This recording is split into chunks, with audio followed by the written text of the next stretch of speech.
Welcome to The Choir Room, a podcast that profiles people, places, and issues surrounding music and voice in the choral and church traditions.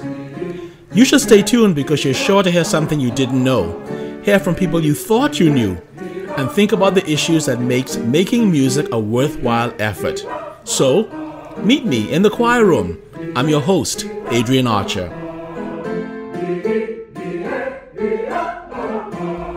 Okay, so today we want to welcome another one of our preeminent musicians to the choir room. I mean, he may not think so, but we all do believe that he is one. And he has served as a priest in the Diocese of the Bahamas and the Turks and Caicos Islands. And so today we want to welcome Canon Walkine to the choir room.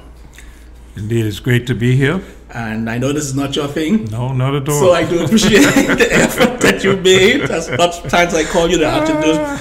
Father Walkine, let's talk first about how you got into music, because there are two tracks as far as I can see going on here, and the first is a musical track. So let's go there first. I got involved at a rather late age as far as I am concerned. I think I was about 11 or 12 when my mother sent me to formal music school. But I was always interested in music, always listened to what I can call classical music. Did you play a musical instrument before that time? Not really. Okay. Not really. But she saw my interest in it, and she sent me to formal training with a woman I think named Strawn. Okay. Lived right around the corner from us.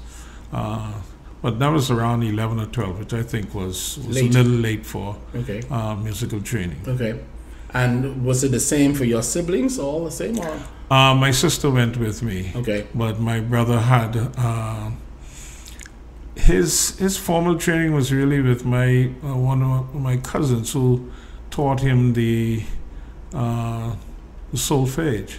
You taught him solfege? Yeah. He learned by solfege first? Yeah. You know that's a hard thing to do. Yeah, and his was the what we call the movable do, not the fixed do. Not the fixed do. No.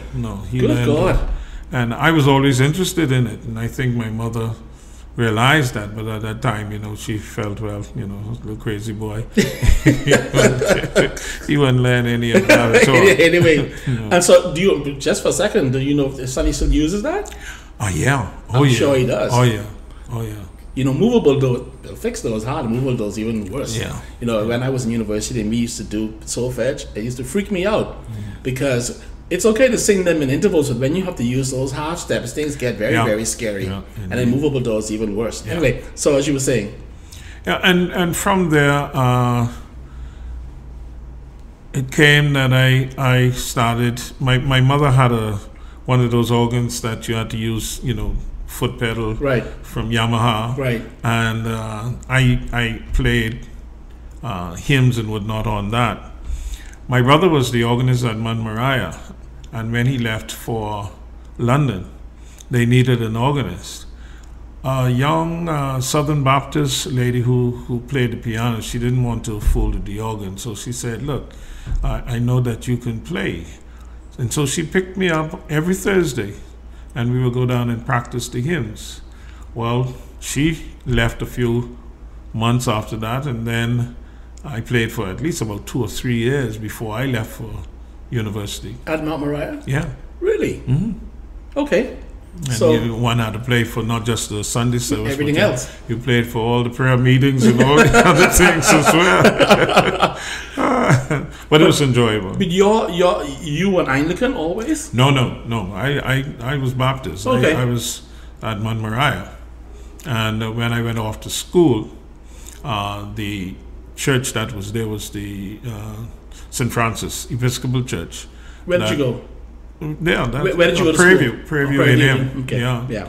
And I started going to church there, along with my contemporaries Cecil Dossett and Jeffrey Sturb. And from time to time, whenever the organist went on holiday, she would ask me to play the service. And so I just got interested in it and everything else. Now, I think I can say that I became an Anglican because of the Divine Liturgy, the beauty of the liturgy. Yeah. You can't beat it. And you were attracted to that when you came back from university? No, before I left. Before you left university. Before I left. I got into trouble with my mother most of the time, because when it was time to go to evening service, I refused to go because I wanted to hear the Anglican church that was coming on. Even someone better. Oh man, fantastic! So you can't beat it. Then from Prairie View, as I said, I studied voice and music education. My 2 degrees are in voice and vocal performance, actually. Really? The first one. Yeah. Yeah, and I studied under the late Robert Henry, who was famous. Yeah. And he had dreams for me, but I told him, no, I have some other dreams. He wanted me to stay there to continue singing in the U.S. I told him, no, I have to go home where I want to influence my people into having good music. You know, it's funny because I did the exact same thing, and I was asked to stay in Princeton, and I said, no, I really want to get home because what I've learned here, I like to take home. Yeah. I mean, and do you regret that? Oh, no, not at all. This was my dream after I started studying music, that, to come home and to help my people sing just as well as I was singing. Did you think that when you went to university that this was sort of, one of my former guests said that when he went to university, when he heard these choirs singing, he thought, my God, I can't believe that I'm in a place like this where all this beautiful stuff is going on. Oh, yeah. Did you have the same kind of reaction? Yeah. What was your favorite, I guess, not necessarily works, but what attracted you most to voice as a degree? That was the only thing I could do well. I mean, I was playing the clarinet, but I couldn't do that, as well. Piano, I had to study that, but I didn't do that well. So voice was something that I did well. So I stuck with that. And then, of course, if you know Dr. Henry, you know that once he has his hooks in you, you can't get away. So. And as I said, my thing was to come back to deal with choirs here to continue what was at that time a very choral society, Meaning what? When you had some good choirs that was around, you had the Lucayne Chorale at that time, and you had even in your churches, we had some very good choirs. Now they probably weren't singing the repertoire that I felt that they should sing, but no, and that's what I wanted to come to do. And did you find people welcoming when you returned? Not all over. Okay. Because I think the most welcoming community at the time was St. Barnabas. Okay. Where you ended up. Yeah. And so what did you attempt to do once you got back? I held a couple of workshops and whatnot, and to me that was so enlightening that people would respond to, being taught how to sing at least properly. But St. Barnabas always had a big music program. I mean, when I say always, they've been sort of like the program. I hate to say over the hill, but indeed, you can say that because that's what it really was. It was a creative center. It was a creative center. Musical center. I always tip my hat to Weston Moore, because he always had this dream that we would have beautiful music in St. Barnabas. And the other person that you have to give credit to is Father Thompson, Bishop Thompson now. Yeah. He did the same thing. I mean, he took St. Barnabas by the name, encourager. He encouraged you to do things musically. And so let's talk then. So you come back to St. Barnabas, you're helping out, you're doing things in the choir. How did the Anglican Chorale come around? The Anglican Chorale actually started with Father Fred Fleischer. Right. He did something, and then it died out for about 2-3 years. When I came during the summers, Weston asked me to do a workshop for St. Barnabas. But again, Weston always thought bigger than St. Barnabas, so he invited all the choirs to come. And we had a workshop we did a concert, and every summer that's what we did. And then when I came home for good, we did a workshop, and then we say, look, we shouldn't just throw this aside. Right. Why not let's keep it going? We call it the Anglican Chorale because at that time Andrew Curry had the diocesan chorale that was associated with the Roman Catholic. So we call it Anglican Chorale, and the rest is halfway history. You know. And did you find that actually an interesting and enlightening thing to do? Yes. Or was it a tough thing to do? Well, it was tough, but it was something that I enjoyed doing. Okay. We didn't hold auditions. We just said, wash your foot and come. Knowing that you will get some people that just couldn't sing, just couldn't hold a note, but we didn't turn anyone away. We just allowed them to stay there. I don't think I invented lip sync, but, but many had to do so. Oh yeah, no, it was enjoyable to see those, especially the elder members, because that's what most of the choir was for. Yeah, I mean, was made up of elderly choir members, and to see them every Monday looking forward to coming to practice and to rehearsal and to performing, and on any given night you could hear some good music. Now you have to be there that night, but you will hear some. You'll have to, it was beautiful, but just the joy of people wanting to learn. I didn't want prima donnas who thought, well, I could sing, so you can't teach me, and I have to be in everything. No, these people wanted to sing. I mean, let's face it, you know some of these people. I'm talking about the Zerly Styles. Yes, of course. Marina Heber, Geneva Carter. My grandmother, God rest her soul, said Zerly couldn't sing a note. Not a note. Zerly was present. Not a note. God bless not her. A note. But, again, they just wanted to sing. And the enthusiasm that they generated made me want to teach them how to. Now, I'm sure many didn't get what I was teaching, but it made me feel good as well. And I enjoyed it. I look forward to it every Monday night, going out there to rehearsal. And we did some beautiful works. I mean, So how did we then go from what was obviously an established type of career life to the priesthood? How did we get there?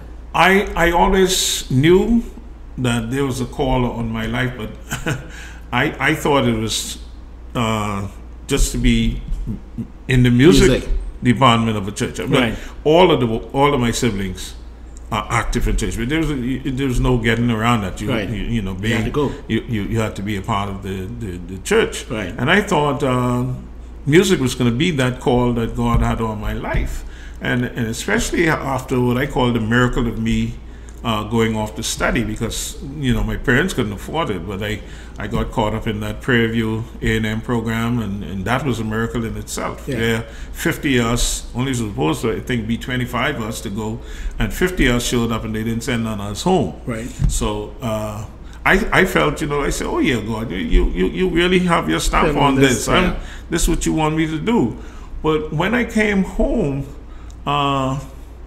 there was this sort of nagging feeling that no, there's more. And believe it or not, the people of St. Barnabas encouraged me and said, "You answer that call. You being called. Answer it." Right. I heard Weston the other day say we had some talk on it, and he says, boy, I ain't too sure about this, but he never discouraged me from doing that. From doing it. And so, and then I felt, I say, if my God gave me the ability to do music, if I go into the priesthood, I think he would still have me do that, because I'm one of those who believe, people say that God equips you when he calls you. No, I think you're equipped and God calls you. So I say, okay, if God must know what he's doing. And so when I accepted the call, I had this running thing with my God. I said, now, when I'm ordained, I want to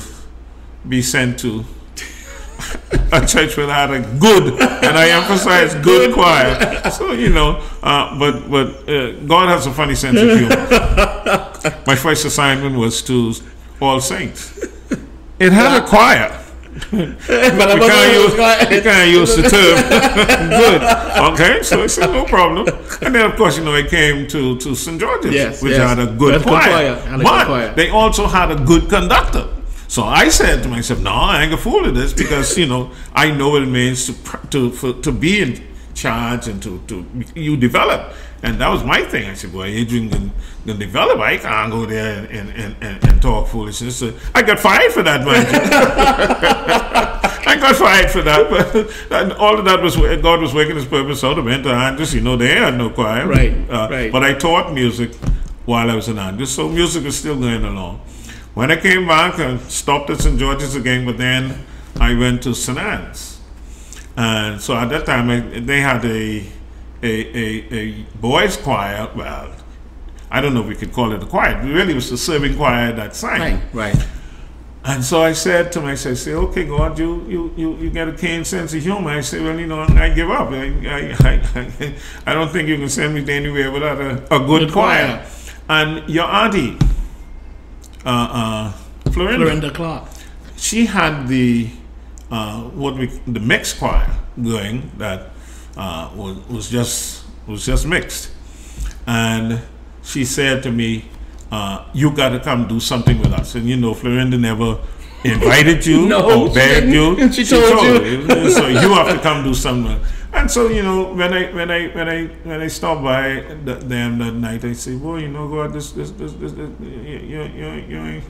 you ain't fair. But then, in the back of my mind, I heard what he said to Moses. What is that in your hand?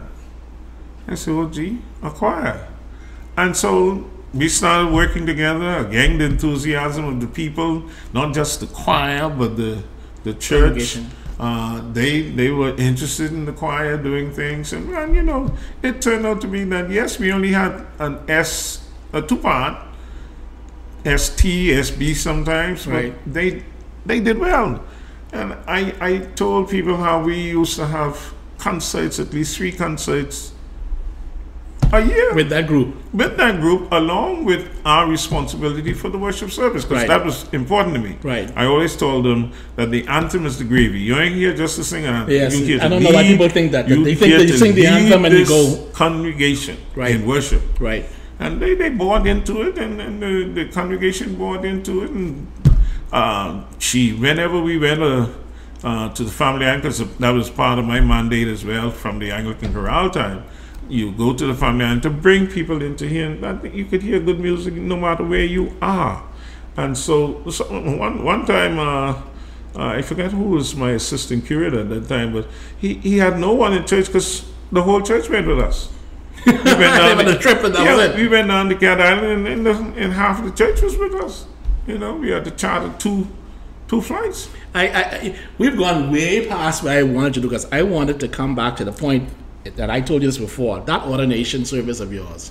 Oh, when was it Bishop Thompson? Yeah, Bishop Thompson. Yeah, when he said there are a few things that I remember. That's the only thing I remember about your ordination. Really? When he said, now, Crosley, you have to give up Bach, Beethoven, and Chopin, and you will now have to study Matthew, Mark, Luke, and John. Man, let me tell you something. I can hear it right now, and I thought to myself, God, what is he sacrificing? No, I heard him, but in the back of my mind, I always had the idea that if God called you, he called you because he had equipped you to do something. That's why I say I felt that I could still do both. And mind you, it wasn't the fantastic music career, but I from what I've heard from others, I've touched somebody's life. I got you. One of my running jokes with the Anglican chorale was that when you reach the heaven, you could say to Bach and Beethoven and all that, I sang your music. It may not have been the best,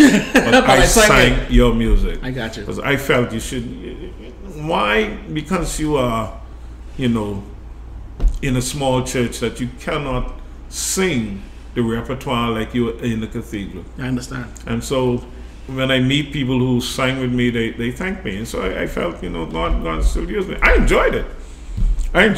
Did you have to, in any of your parishes, play the organ and run to the altar and preach? Oh, gee, I did that.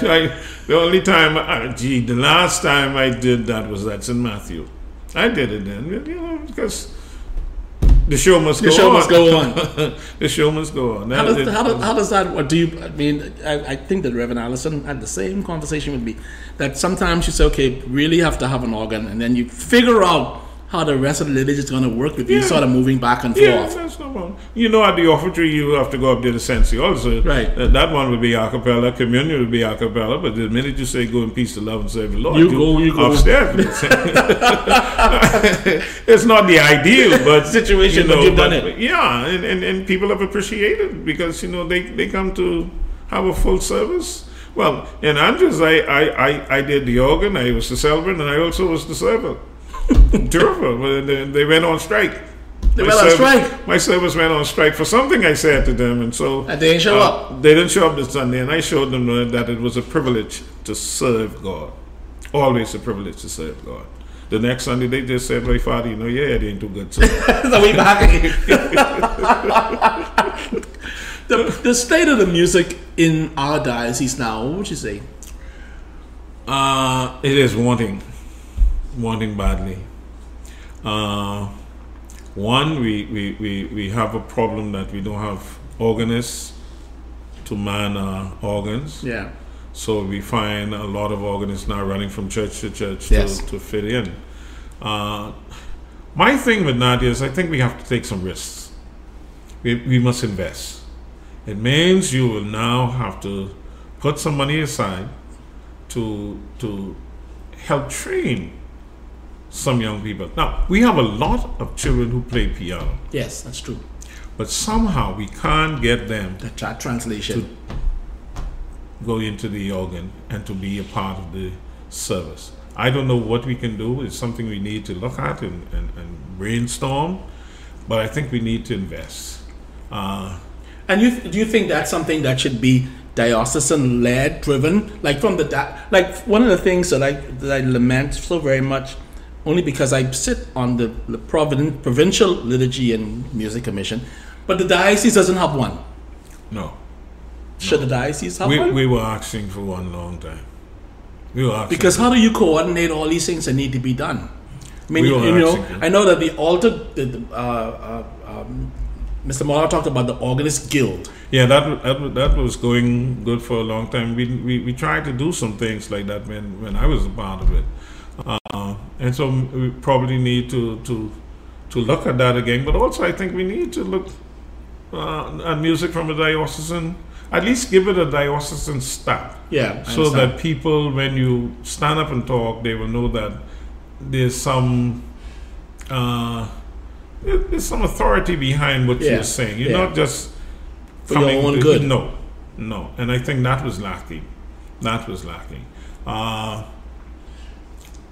I felt I tried to sell myself into that, but I think at that time Bishop Michael probably knew that I wanted to be a priest. I understand. There was no ifs, ands, about that. I wanted to be a priest. But so then the question then is, should that, because we are very, I don't know if it's true now, but very sort of clergy centric, should that job be to somebody who is not a member of the clergy, who can actually take it on and get paid? That's what I thought you would be asked to do. No, seriously. I remember when you came and you spoke to me about music and the priesthood. Yes. And I said, if that is within you, do that first. Yes. Because I still had the great belief that you can do both. Yeah. But you can do both, but it needs to be where the bishop and council sees the need for someone. It doesn't have to be a priest. Right. I think we need to get someone who can move the music forward, because we're in bad shape. Some of our churches without choirs. Not that we don't have people who could be in the choir, but we just don't have, one, we don't have the organist, and two, we don't have the choir directors and things. you need to get a group together who could do that. And it isn't going to be in all of our churches at one time, but it'll be something that you can work at. And I think we need to put some effort into it, or else we're going to be in serious trouble in a few years' time. I was looking at the other day at the CPWI hymnal because it's sort of representative of, I guess, the entire province for the most part. How do you feel about our sort of cultural, what's the word? Our diocese is not as culturally involved musically as we aren't. If you go down into the Caribbean. No, we aren't. Not even musically, because that's one of the things I loved about being in Barbados at the time I was there, because all the churches had some sort of choir that sang well. Right. But at that time there wasn't what I'll call cultural, because they sang, Yeah, it was very British. Very British. But it was beautiful. Yes. I am for. You are. I am for the culture taking part, and needless to say, again, here's where Bishop Thompson came into being. When the first prayer book came out, the experimental one, he asked us to write music for the opening sentences and the mass, and in whatever style we wanted it. Jeff Starb and I collaborated. We wrote some opening sentences, which St. Barnabas used. We wrote a mass, what we call the Bahamian Mass. It was a mass called Mass for Saints and Sinners. But Bishop Thompson always called it the Burma Road. Burma Road Mass? Burma Road Mass, because we took elements from our indigenous music. Right. And incorporated it. Yeah. We sang it at St. Barnabas during the time I was there. And I don't know what's happened. St. Barnabas was like the experimental church for these sort of things. Because you never even heard about these kind of things. Because of Weston and Bishop Thompson. I remember when we introduced the Mass, that Sunday Dane Bain was there. He was the curate at that time. Right. And Bishop Thompson was on his way to Princeton. And he said to Dane Bain, "These two young men will introduce the Mass. Say, but for God's sake, don't let them bring no drums." Now, we didn't even think about drums, but boy, when we heard that, we said, we really wish we had thought about it. No, but St. Barnabas was, as I said, a creative place that encouraged you to do things.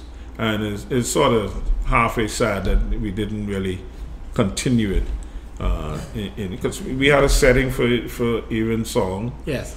I think St. Anne's uses it still, and as I said, we had some other settings for the opening sentences, and it's funny because I think that most of these churches have sort of mass settings from their own resident musicians, because Miss Francis has one at St. Matthew's, Dr. Ferguson has one at the Cathedral, there's one at St. Barnabas, and so, but you never see them brought together, and I don't think I've ever heard Mrs. Francis's Mass outside of St. Matthew's.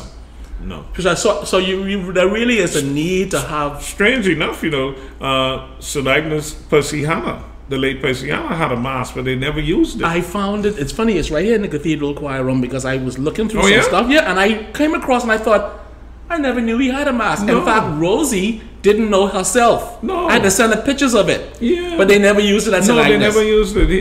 It hurt his heart, because he lamented to me that, why they use my Mass.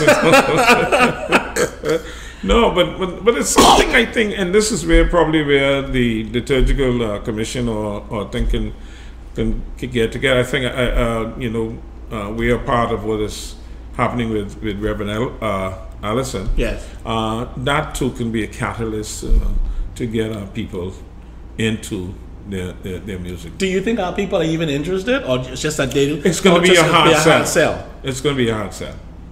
putting it all together is beautiful, but it's going to be a hard sell. Because you have had an occasion when you were at St. Matthew's to introduce even new lyrics into hymns. Yeah. Did people freak out about that, or because not at St.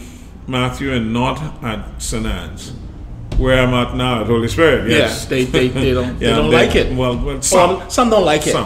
Some. But again, because you think the text is too modern?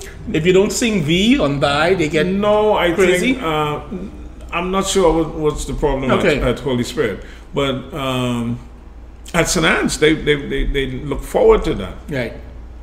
Especially at St. Anne's. St. Anne's was creative too. They looked forward to the new hymns, tunes with hymns. With the hymn tunes that we do. It's funny because I think that sometimes you don't even realize what you're singing. No. Unless you look at new words, you think, oh God. Yeah. Because you know the tunes, but when you look at the new words, you say, oh, okay, now I understand what that actually means. Do you know what I mean? We also at St. Anne's at that time, we sang a different version, a different setting of the Mass every Sunday. I see. Now, what we did was we used the old settings and Simple, right, and we converted them into the new liturgy, and the people sang it. And every Sunday there was a new. You see, because those of us who go to church every Sunday, and especially say me as a priest, you have two Sundays. I mean, two masses per Sunday. Yes. And if you are having two song masses per Sunday, you can't sing the same thing. No, I mean Gibson, I love it, but I think we could use some other settings. When we were about to introduce some newer settings that Rome had put out, well, the boundaries was changed. I found myself at St. Matthew. No, but I think we need to introduce them so people could know that, you just don't come to church to sing the same thing over and over. That's what kills me sometimes. Even in our the hymns we usually sing, we sing the same hymn tunes, If you go to Evensong every Sunday, bless Creator, you ain't gonna sing that with the piano every year, every day. No, you don't do that. Not for a fellow who goes to Evensong every evening. Look, we have in our setting the new CPWI and in the A&M. Beautiful tunes that we just do not know. Yeah. But then we also have people who, if they don't, this is not what we sing here. How do you even? Because I encounter that a lot. Yeah. We don't sing it at the cathedral. Well, sometimes I say to myself, I really don't care. But that doesn't mean anything because it's in the book, and if it's sung enough before you play, you would know it. Yeah. Here's what I did, being the chief at St. Anne's. When I was at St. Anne's, we had a hymn tune of the month. So every Sunday, after the choir learned it, every Sunday we will sing that hymn tune, but we will sing it to different words that made sense with the liturgy, of course. Yeah. And so once we finish learning that in those 3 to 4 Sundays, I will bring it back another Sunday, and then by the time the year is finished, we had about 9. Yeah, we had about 9 hymn tunes that we did each year. And you would think that they were singing that from since Canon Pugh's day. But no, that's the way we handle that. And yeah, some people say, well, we don't sing that thing here. Anytime that's no problem. Yeah. You just sit there and listen. You'll pick it up soon enough. And sure enough, they do pick it up soon enough. Yeah, and they enjoy it. And they're asking you why we're not singing. Yeah, I ignore those sort of things. And I shouldn't say publicly that I ignore them, but I do ignore them because I think that. And you're right, the leadership has to decide how best are we going to move people forward using the liturgy so that they appreciate what it is. Because we can tire, even though we may not realize it. Yes. We can be bored to tears. Indeed. In church. Indeed. Because it's the same mass setting, Indeed. It's the same Kyrie, same Gloria. Indeed. And so it becomes automatic. You go home tired. And you go home tired. And what happened? It's mental tiredness because and the liturgy in our prayer book is open to so many things. Yes. So many things you could do, especially musically. And sometimes, I get upset when I don't see it happening. But I've learned now to You at the point now is you don't get upset anymore? No. Are you like mommy that suck your teens and you're not today? No. Okay. I try to worship as best I can, but you know, sometimes you go home and wonder, oh jeez, why is it like this? You know, but no, we need. I think people. It's an education thing. Yes, it is an education. You have to educate your people. I was involved with some of my brother clergy and sisters.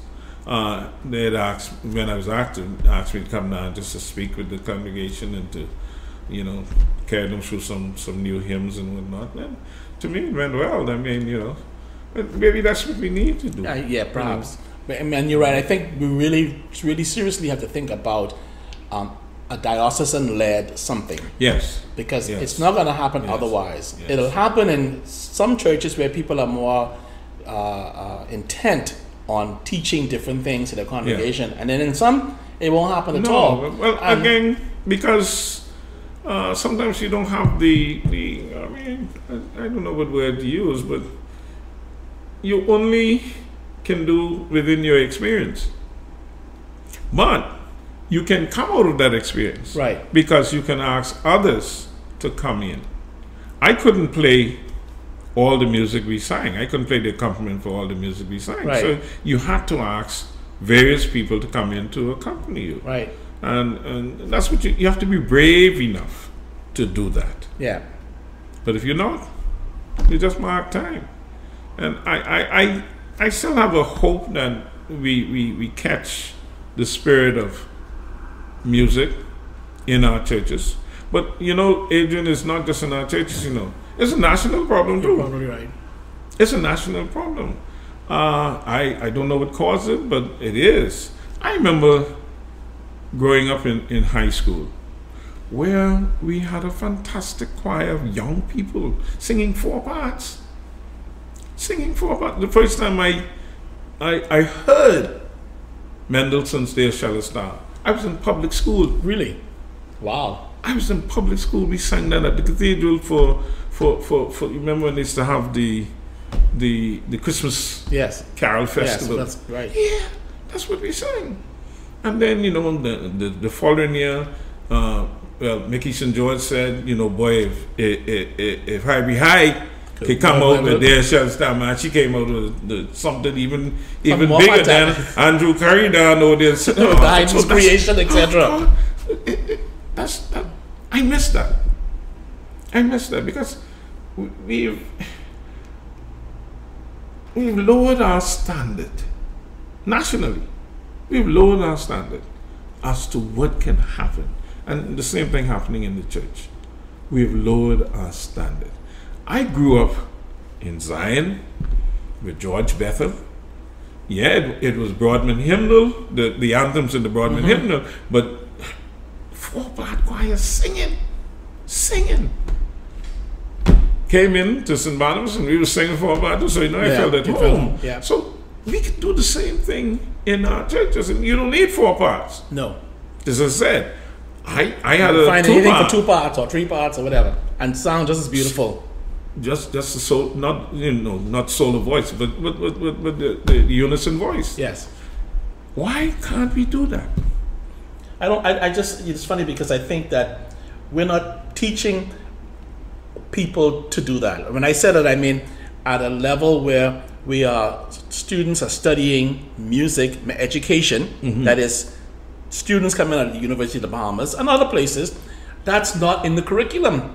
It's just not in the curriculum. They want to get into the classroom and teach flute, and that's it. And then whoever throw the choir together, that's throw the choir together, and you sing a couple of Bahamian songs, and that's it.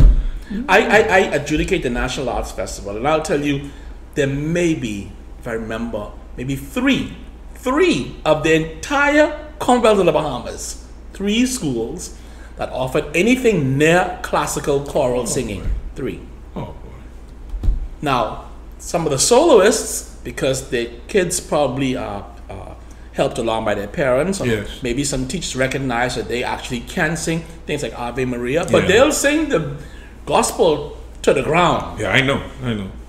But the classical, the foundation they won't get. No. And that is where the issue is nationally now. In the church, it should be better because you should be able to identify that you have music that you know. That the bare fact that you're singing hymns is enough to give you foundation. Yes. I remember at St. Anne's, you know, we didn't have girls in the serving choir, so the girls came and asked me, "Man, Father, we would like to serve." And I said, "Child, I can't get fired." You don't have to wait. You can't do that. I got fired. It's in Georgia. I ain't get fired. So I said, "No, that ain't gonna happen." So what we did? Why Father fire you? This Canon Short? Yeah. Canon Short fire you? Yeah, he fired me because I said I wasn't going up in the choir to serve you and what you were doing. Really? But he didn't know that. I didn't tell him that. You didn't tell him why? I just told him I would pass through. Right. And he got offended by that, but I didn't tell him why I was just passing through. Because I saw you had a wonderful choir, beautiful singers, you were doing an excellent job there. No, I knew that, no. And besides that, I was involved with the Lucayan chorale at the time and the Anglican chorale and whatnot. So I said, no, let Adrian do his due. No, I got fired. Till you go and don't come back in. I got fired. Well, I came back. I felt like the butler. That's Anyway, we were talking about something else. No, when I was at St. Anne's, after they said, "No, Father, we want to be in the serving," I said, "No, you can't do it." So I tell you what, we will start a singing choir that I call the Choirsters. Right. And they sang, and beautiful unison voices. And they enjoyed it. And when I saw young people, you know, enjoying doing classical music, basically, but music that was relevant and suitable for the church. And we did that. And again, I have to give Canon Pugh credit because he said, go along with it. You know, I spoke to him about them. You know, they want to serve, but I said, before he could say anything, I said, but I told him. So no, they sang well, and they enjoyed being in that choir. So that's why I say when I look around and I see, you know, I say, why can't other churches do it? We have young people, and we are musical people. Yes, that's the thing. We are musical people, so there's no sort of fighting about. No. Whether you like music or not. No. I mean, and it's just that we don't have. And you're right. The whole thing really does come back to leadership in all these different places. Indeed. And maybe somebody will pray about that. I'll pray about that and see whether we can talk more about it. Sort of diocesan. Maybe speak to it has to be a diocesan conversation to give it authority. Yeah. I think to give it authority. But we're going to need. I think we can just get the musicians that we do have. And say, look, these are the things that need to happen within our church. But we also need to get our clergy. Now, see, this I was trying my best not to. I was trying my best not to go there, but since you brought it up, I could go there. They are part of the problem in that they take a hands-off attitude to the music, and to me, you know, I believe the priest is responsible for the worship of the church. Well, I mean, it's funny because the regulations say that. Yeah. But even more so, I think that people who are in charge of the liturgy should be more sensitive to what causes people to be involved in the liturgy. Yes. You see, because it isn't just coming to church. People, you know, I don't think that people realize, and clergymen too, they don't realize that this is really like the most coordinated drama on the stage. Indeed. So the music is tied into what the message is, to what the readings are, to what's going to happen, and everything takes, in my mind, a place where you have this sort of really wonderful creation. Yeah. I feel when I'm trying to create liturgy that I'm actually painting or drawing something that is beautiful to see if you could see it. Yeah. So it's not just getting up and preaching a sermon. These things don't happen in isolation. No, and I think that's where things go terribly wrong, because you know you say, oh well, pick whatever hymn. Pick whatever hymn. You have to pick hymns that says something to the theme of the day, the purpose of the day. You can't just put in feel good music. Yeah, that's what it is. Feel good. You and all the hymns I like. You know, you can't do that. Yeah, I mean, every now and then you commit the sin and you put one in. But no, each, from the opening bell, you are on a journey. Exactly. So that by the time you say, go in peace, you know you have something to do when you go out. Yes. The liturgy spoke to you that you now have to go out. But they just put anything in, you know what I mean? Oh, you know, you can't always say, feel like traveling home. And this, no, you can't. Oh, march and desire. Oh, no, you can't. You can't. But this sort of thing is not taught in seminary. At least, I mean, is it or it should be, or there should, or should there be, and not should be. I think there should be. There should be some sort of something, so that when people come out of seminary, particularly clergymen and women, when they come out of seminary, they realize that there's a responsibility musically as well. Yes. As preparing your sermon and preparing and promising to say your morning prayer. Yeah, it's not. It is said in passing. I remember it was said in passing. We didn't have a course or a time that we sat down and talked about these things. It was said in passing that these things are important, but not to my recollection. But the thing about it is, even for Bahamian clergymen, they still love church. Oh yeah, and they love the music too. They love the music. But they keep saying, I know nothing with music. No, you don't have to, as I say, but you call on someone who knows, so that they can lead you in the right direction. Do you think they just think that it's not necessarily beyond that, but perhaps they think that maybe it's something where I don't think that I should call Father Walkine or someone to say, well, help me, I have a service or whatever. What do you think about these hymns or whatever? No, that's beautiful, especially if you're having a special service. I mean, yes, to call someone and say what you think about this hymn, you have to do that. Yeah. You have to lead the people into seeing this makes sense. Yeah, I'm glad you brought that up, because I was trying to tiptoe around that. I didn't tiptoe with Reverend Allison, I tiptoe around it, because I think that the whole idea of church being more than just walking in the building and walking out the building. No. Some people leave with absolutely nothing. And most people leave having thought, some beautiful music. And it's the truth, whether people want to believe it or not. Yeah. So the importance of musicians in this whole drama cannot be emphasized. And that's why I say we have to make a concerted and special effort to bring it back on stream, or else we're going to lose it. Do you regret any portion of your journey as far as a musician and priest together? Is there something that you missed that you said, well, I really wish I'd done more of this or done more of that? No. That's why, I still laugh, because again, I say, my God has a keen sense of humor. But I think, again, God knows what is best for you. And you have to accept His will for you. Right. I haven't regretted any moment at all. Not a moment. I enjoyed, and He placed me in areas that I could maneuver. Even at St. George's with Canon Dudley, he still make sure you go to the chorale. Make sure you deal with that. When I told him, I need this time off, because I need to prepare music, right. And he said, "No, go ahead and do it." Camp Hughes, was even greater to me, because as the assistant curate, he never put any special pressure on me. He always said, "You have your ministry to do. Go and do it." So you really have actually gone through a number of, the word boss is a bad word, but a number of rectors and so forth who have accommodated you as a priest and a musician. Yeah, only them two I've been under, That's true. Only those two. My diaconate, I count that because I was with Archdeacon Marilla Bottomby, but basically only two rectors I had, and the two encouraged me to do what I was doing. So that's why I say I have no regrets. Now, some others may have, but I have no regrets. I enjoyed being a priest, but enjoyed doing the things I did in music while I was a priest. And you are retired, joyfully retired. Oh, joyfully,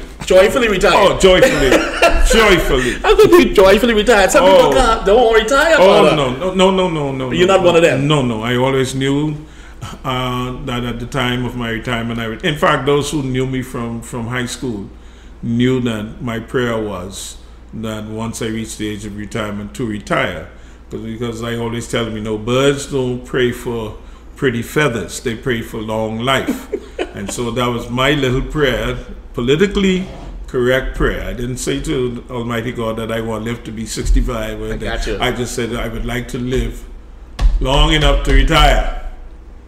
And so when it came, you joyfully went. I told him, I wasn't going to go and fly in his face down, but I changed my mind. I was staying longer. No, because in our diocese you can still work, you could still be, you could function somewhere and still enjoy, but maybe not with all the pressures of being a Father Eldon says he has the best of both worlds. You come to church and you go home and you don't have all the drama and the pressure. You just, you serve where you ask to serve. I told the people that Holy Spirit, I said, y'all get me back so I go on. I said, whichever one come first. I said, either you or the priest get me back so I go on. Whichever one come first. No, I enjoy my retirement and I'm not doing anything musically. But again, I have no regrets on when I retired from the Anglican chorale. I thought it was time to do that, because I was made, rector at that time, and I knew the pressures was going to be too much. Impossible. So, and I enjoy the memories of the Anglican chorale. I enjoy the memories of the Lucine chorale when I was with them for, I think, 2 years. I enjoyed the sponsoring the Fisher Hannah Memorial Concert Series. Yes.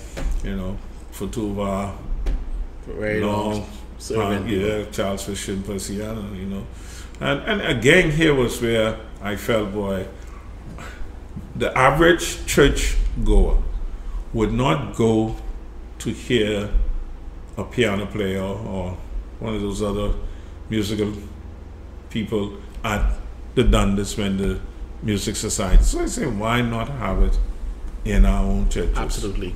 And sure enough, we had headliners in their own right. Absolutely. And we started the Fred Fleischer Memorial Concert Series, and it's been amazing. I mean, very well attended this year, and so we move into next year with a couple other concert series and other things in the series as well. But I absolutely agree with you, because people are a lot more comfortable in their churches. Yeah, they came to church. I mean, say, hey, we have an official Hannah Memorial Concert.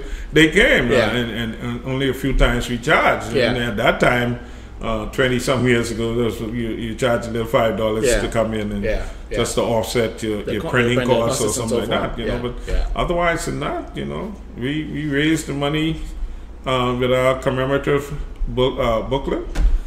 We were able to bring in organists, violinists. I know you need it. Yeah. Well, Father, I want to thank you so much. I didn't know that you got fired on my behalf.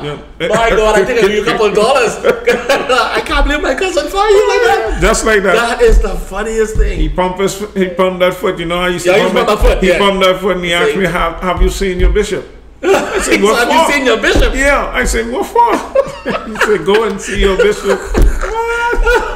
Send you to Bishop Michael and say, you gotta find somewhere else for you to go. And when I look, I was in Andrews. But you couldn't find a more loving.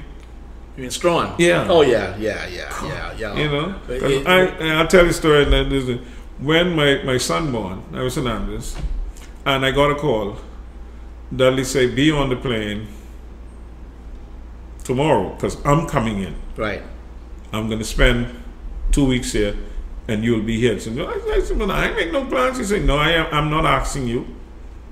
I'm not asking you. He said, be on the plane. Well, of course, I didn't need a second. He said, you ask that question. No, but, you sparked as soon as you hang up the phone. Oh, yeah. So I didn't mind the firation, It all worked out. God worked his purpose out in my life. God worked his purpose out. I can't ask for no greater blessing than what he has done with me.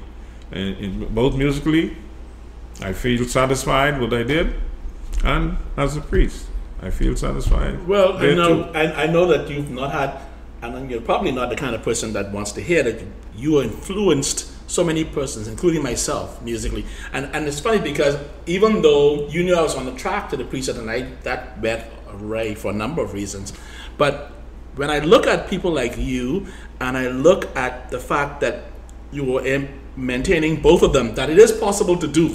Yeah. Because, our friend Mr. Knowles in Codrington now is in the same state where every day.